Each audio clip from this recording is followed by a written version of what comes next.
Okay, so renting a flat or apartment. Um, it's something so many of us go through, isn't it? Hmm. Whether you're like just starting out or maybe making a big move somewhere new or, just fancy a change of scene, Mm, it could feel like this huge, complicated puzzle sometimes. absolutely. It is exciting, that feeling of a fresh start. Yeah, But yeah, there's so much to think about. It's easy to feel a bit lost in all the details. exactly. I remember my first time renting. I was completely sold on this flat because it had this cute balcony. I just picture myself like having lovely breakfasts out there. Didn't even cross my mind to check if the taps actually worked properly. That's such a common thing, though. We're naturally drawn to the appealing bits, aren't we? Those great photos you see online. Yeah, But looking through this guide we've been reviewing, it's clear there's a lot more under the surface than just how nice it looks. totally.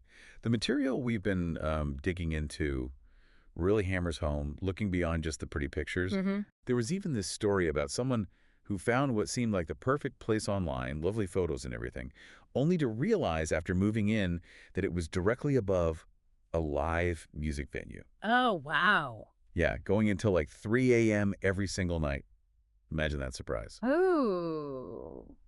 Which really highlights the value of actually seeing a potential place at different times of the day. Definitely. That quiet street you visit mid-afternoon could be a totally different scene come evening or on the weekend.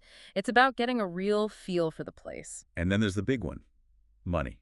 How much can you actually afford? This guide we looked at, it touches on that general rule of thumb, spending around 30% of your monthly income on rent. Right, the 30% rule?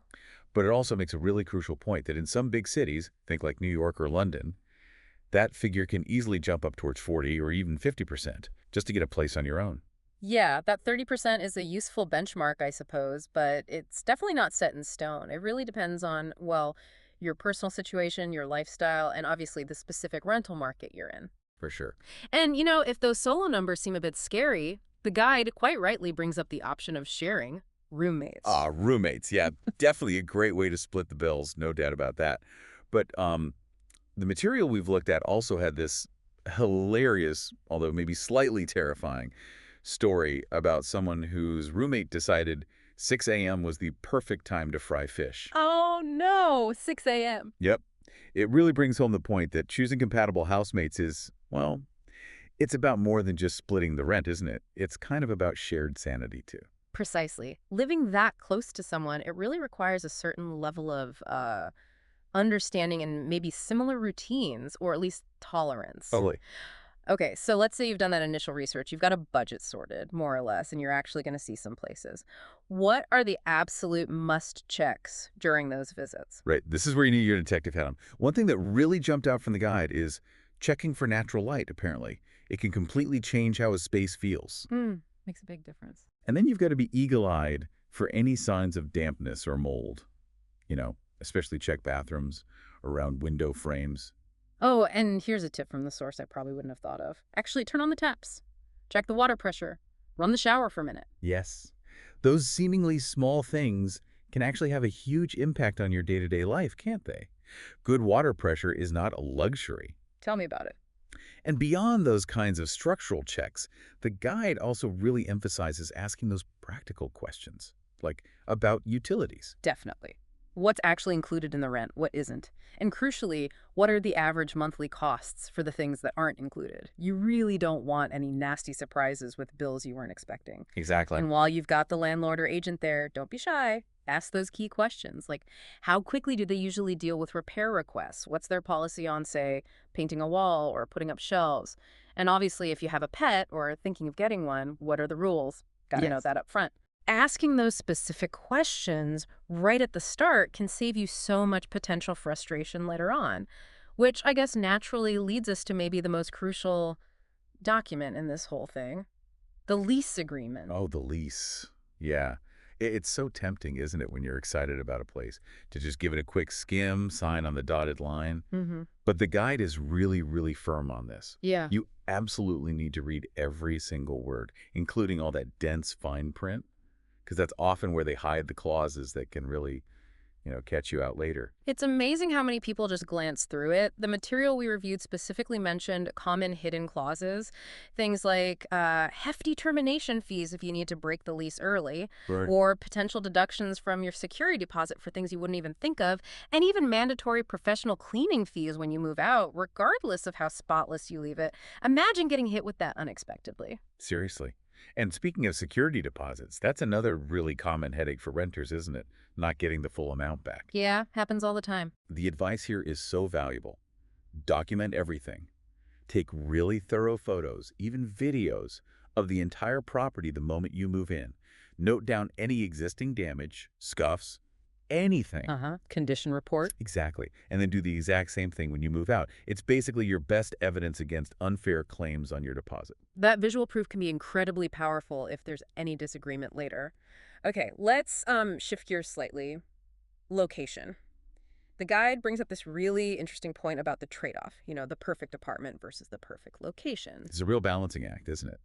The source suggests really thinking hard about your lifestyle, what you actually need day to day. Right. Maybe you're someone who'd happily take a smaller place, maybe slightly older, if it means being in a really safe neighborhood with great public transport links, easy access to shops, that sort of thing. Or, on the flip side, maybe someone who works from home full-time might care less about being super central and more about having extra space, or maybe a home office setup inside the apartment itself. Exactly. What works for one person just won't work for another. It's very personal. Your daily routines, what you value most, that should really drive the decision. And oh, for anyone who owns a car, the guide also flags the often forgotten issue of parking. Yes, good point. Mm. It's not just about if there's parking, but is it included? Does it cost extra every month? Is it even guaranteed, or is it first come, first served? That can really affect your daily life and your budget. Definitely something to factor into the overall cost and convenience equation. Okay, so finally, the guide touches on a really critical area, something all renters should be aware of: their rights and responsibilities. Yeah, this is super important. Understanding the legal side of things where you live. Because tenant rights can actually vary quite a bit depending on your city, your state, your country. Being informed really empowers you to address issues properly if they come up. The guy gives some pretty clear examples, like a landlord just not making essential repairs like a broken boiler in winter in a reasonable time frame. Or maybe entering your flat without giving you the proper notice, whatever that might be legally where you are. Right. These aren't just minor annoyances. They could actually be violations of your rights as a tenant. Mm-hmm. And it's good to know, as the guide points out, that there are usually resources available. Things like local housing authorities or tenant unions, they could often offer support and advice. Those organizations can be incredibly helpful if you do run into problems, or even if you just have questions about what you're supposed to do or what your landlord is supposed to do. Right. So, okay, to sort of wrap things up, we've really covered a lot of ground here, haven't we? Right. From the initial steps like figuring out your budget and really checking out potential flats properly. Yeah, through understanding those tricky lease agreements, navigating the whole roommate situation potentially. And knowing your basic rights as a tenant. It might sound like a daunting list, but as the guide suggests, with a bit of prep and just being aware, it doesn't have to feel quite so overwhelming. Absolutely. Being well informed really is the key. It helps you feel more confident, more in control of the whole process. And, as our sources wisely pointed out, don't beat yourself up if you make a few mistakes along the way. Yeah, good point. Each rental experience, even if it's not perfect, it's a learning curve, isn't it? It gives you valuable lessons for next time. That's a really helpful way to look at it.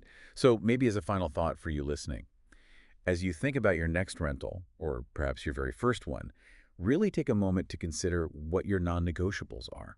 What genuinely matters more to you? Is it the specific features inside the flat, or is it more about the neighborhood, the commute, the location? Mm-hmm.